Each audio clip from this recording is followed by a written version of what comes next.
I'm Ellen McCauley, and I'm at Pray It Off in Syracuse, New York. Last week I told the group that we'd be talking about two things this week: the Pray It Off log, or the food journal, and Lent. It might seem like those are two entirely different things, but I will make a segue between the two that'll leave you rolling. That you'll be sitting there, Lent, log, L's, I got it. All right, we're going to start with 6 fascinating things a food log can teach you about your eating habits. What's really interesting is that people in this group have coffee with no creamer. They have salads with no dressing. They have no condiments whatsoever. I've never seen a condiment-free group like this. Black coffee, green beans, no butter, nothing. So everything counts. And tell me that I've cut back like 2 or 3 of those fat-free creamers a week, and there's like 2,000 calories in the whole bottle. So you tell me creamer doesn't count? It counts. Also, people who record their food and exercise honestly lose twice as much weight over a 6-month period than those who don't. Also, I'm adding a new little Lenten exercise to the log.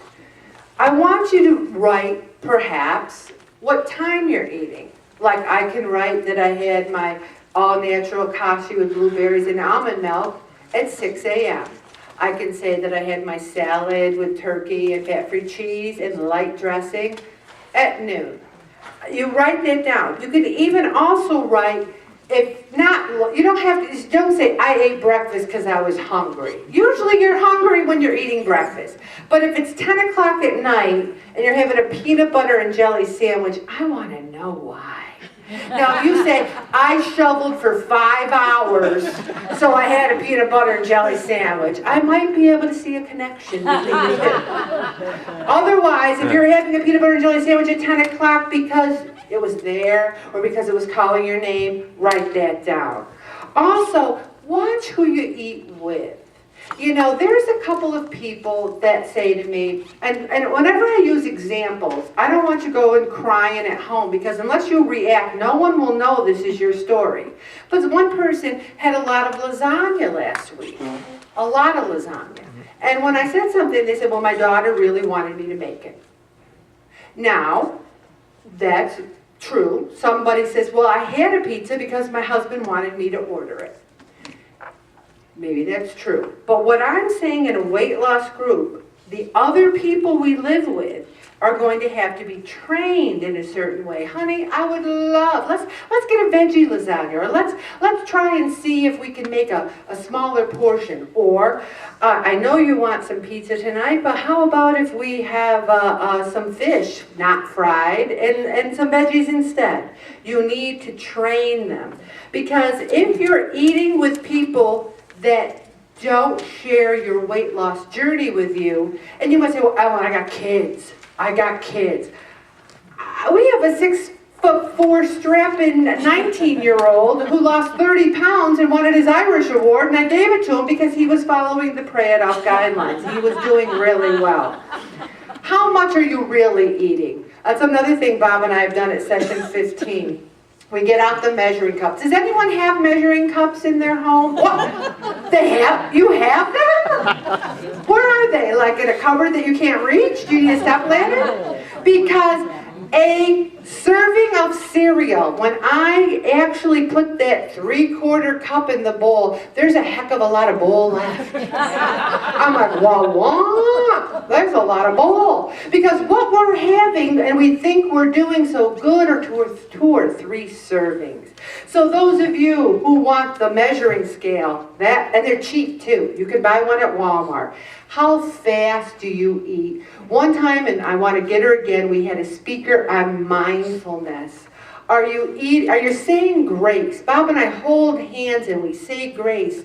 And then we sit there at the table at night and we talk about our days. We don't sit there and go, wah, food's gone. And we have a little conversation. It's hard. People do it talking with their mouth full. I try not to. But it's hard to have a really nice, engaging conversation and eat too fast. And then think about how you feel after eating certain foods. Have you ever had a 6-pack of beer and a whole pizza and said, man, I feel good. Whoa, I'm feeling, maybe I'll have another 6-pack. Usually when you have those kinds of indulgences, you sit there and go, oh, why did I do that? I feel bad. I don't feel good. I feel stuffed. My stomach hurts. I got to weigh in. I'll lie on my log. Oh, no, I can't do that. I'm Catholic. It's Lent. We need to make sure, and I don't know about you guys, but when I am on target, even if I don't lose weight, if I'm eating less and moving more and praying, I feel great. Does anyone else feel great when you're doing those things? I'm glad. How far are your perceptions from reality? One of my favorite things is it says, you know, people, even in the newspaper, I think it was today, or maybe the other day, about the poor Heidi Allen case, and they were talking about witnesses, and how a witness to a crime, you ask 5 different people who see something, and they'll say, well, yeah, I saw the guy was in a red car, and he had a hat on, and the next one said, oh, no, it was a blue car, and there's 2 people in the car. And then they did a study of people in a restaurant. 12% of them denied they even had bread, and they were on camera eating bread. Now, are they lying, or are they just their perception of reality? My very first day at work, I'm in my car, and the person next to me hits my car with her door, and I hadn't got out of my car yet, so I got out of my car and go, oh, you just hit my car. And she goes, no, I didn't. And I went over to see if there was a mark, and there wasn't. But the thing is, did she think she really didn't? Or was she lying? It's like we need to immediately write things down. Now, I have included 2 real food logs. Now, before I say anything, we are not here to judge. We are not here to say, oh my God, my food log's so much better. We're here to brainstorm as a team, and if it is your food log, no one will know unless you raise your hand. They're not good, they're not bad, we're just discussing them. Let's look at food log number 1. The first thing I see as a facilitator is there's the food, there's the exercise, there's the water, looks good. If we look at down here, 2 egg omelet with an ounce of cheese, coffee with soy milk, 2 multigrain whole grain crisp bread with cheese and chicken salad with lettuce, celery, pepper, cucumber, popcorn, and tea. Now, you might say, well, Ellen, she didn't say, was there mayonnaise on that chicken salad? Now, I'm telling you, this log is for you. This person lost a pound. If they had gained 5 pounds, I would have said, I wonder if there's a lot of honker mayonnaise on that chicken salad. But it's detailed. Chicken with veggie soup. I'm wondering myself, is it homemade? I wonder if it's low sodium. Just wondering. You see how she's got apple, salmon, chicken, eggs, pineapple. You know what I call this log? A variety. There's a lot of natural foods on there. There's, she says she says snow removal for 45 minutes. It's not that they took a little shovel and did one little scoop and wrote shovel snow. 45 minutes. I don't know about you guys, but that's a lot. Walk, 30 minutes. 30 minutes of floor exercise. Now, there's some of you in the group that if you ate what this person ate and did all this exercise, you'd lose 20 pounds. You have to realize where this person is on their journey. Maybe they've lost a lot. Maybe this is maintenance. Okay, let's look at log number 2. And again, non-judgmental. All right, the first thing that I see when I look at this is no exercise. Another thing I see is not all the waters are checked. I also look at Friday, for example, and I see instant oatmeal. My first thing is no milk, no fruit, because that's how I think you can add fruit into the day. As a matter of fact, I don't see any fruits or veggies on Friday. I don't see any fruits or veggie on Saturday. Now, the berry smoothie, I'm thinking there might be some fruit in that. I don't see any fruits and veggies on Monday.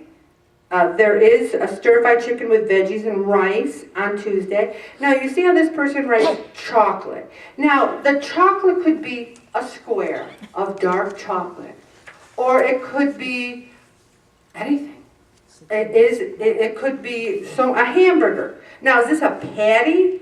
Is this a patty on a bun? Is there anything else? Also, and again, no judgment here. I know these lean gourmets are quick, but my thought, and maybe these are, I don't know, is their sodium. That's one thing I would notice. And this person gained a pound. Again, no judgment, just making some statements. So some of your logs go somewhere in between. Now, one person said to me tonight, I hurt my leg, I can't exercise. Now, I say to them, getting your heart rate up, even if you sit in the chair and try doing this. I'm putting the microphone down. Try doing this for a half hour and not getting your heart rate up. Try it, because you will get your heart rate up. Do this, this, this, this, this, this. You can do something. Get those weights. Get 2 cans of soup. No one should not have something. Even if you wear a pedometer and you do 2,000 steps on Friday, 3,000 on Saturday, 4,000 on Sunday, 3,000 on Monday, you're tracking it. You're beginning to start to think about it. For Lent, your penance is just to do a better log for you. For you. And you might say, well, I know what I ate. It's ownership. It's the devil's in the details. And I challenge you, because I know you will lose more weight. We're going to stop right there, Bob.